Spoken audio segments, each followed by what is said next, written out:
What is matter? Matter is anything that takes up space.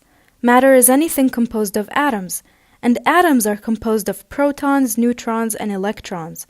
But can we go any further than this? To explain the divisibility of matter, let's take a look at the cello trumpet model. The way you play a cello doesn't only sound, but also look smooth and harmonious. You slide your bow along the strings continuously.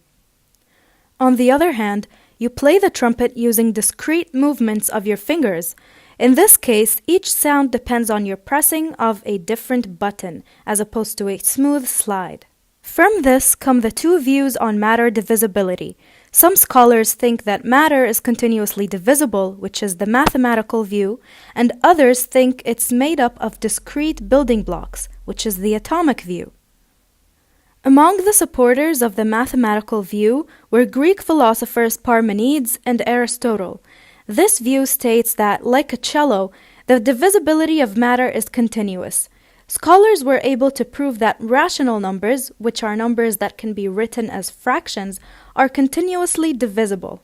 They later realized that musical notes actually depend on math to be in harmony with each other. After many observations and equations, they concluded that for the notes to be harmonious, they had to be at a perfect whole number ratio with each other. Rationality became considered harmony. The mathematical view explains stability well, because it states that empty space does not exist. In this view's continuous model, the boundary between matter and space is apparent, but not real. Scholars faced an issue, however, when they encountered numbers that refused to yield the same answer in fraction as they did in decimal form. Among these numbers were pi. They called them the irrational numbers.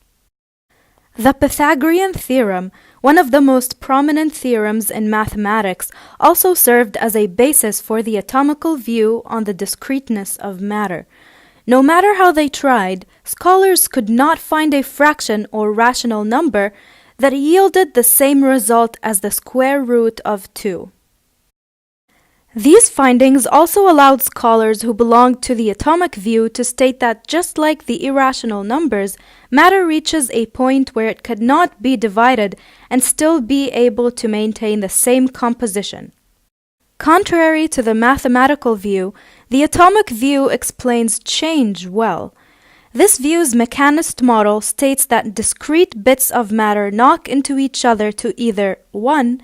Produce motion by impact, or 2. Stick together, like in chemical reactions, and produce apparent qualitative changes due to structural differences.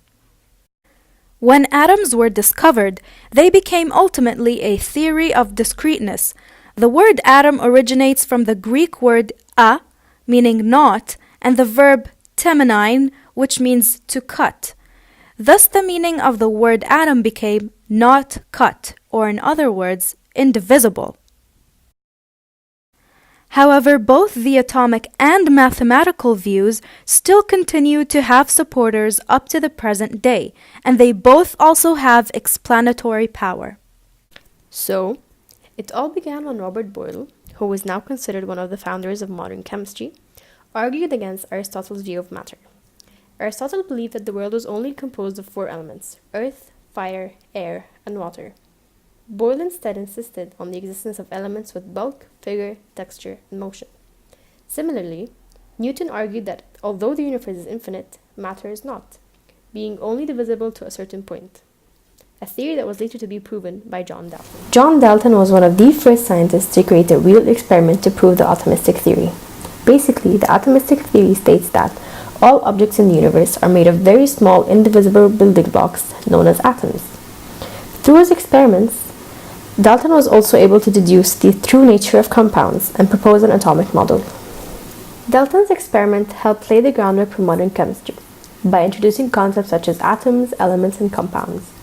Later on, scientist Dmitri Mendeleev built upon that by attempting to arrange these elements by increasing weight in what we now know today as the periodic table of elements.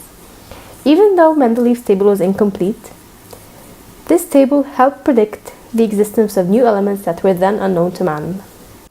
Further down the line, Scientist Ludwig Boltzmann introduced the concept that gas is also made up of atoms, and that heat is what he believed to be the combined kinetic energy of these atoms.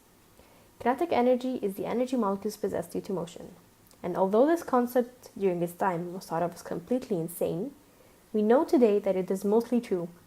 For today, temperature is described as the average kinetic energy of atoms. Pulling apart the atom.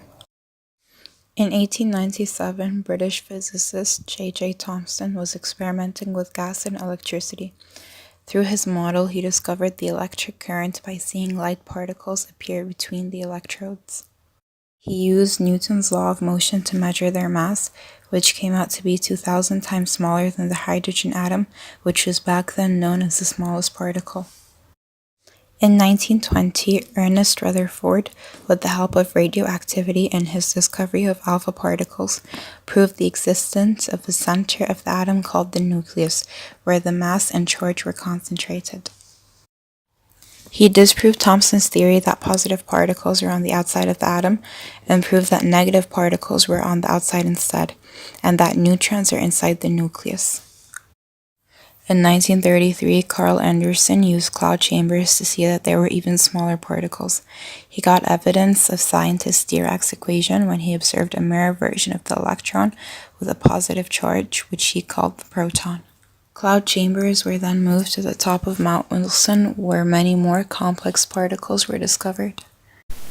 Tiny particles that bind together to form different types of larger particles are called quarks, which raises a good question here. What is a quark?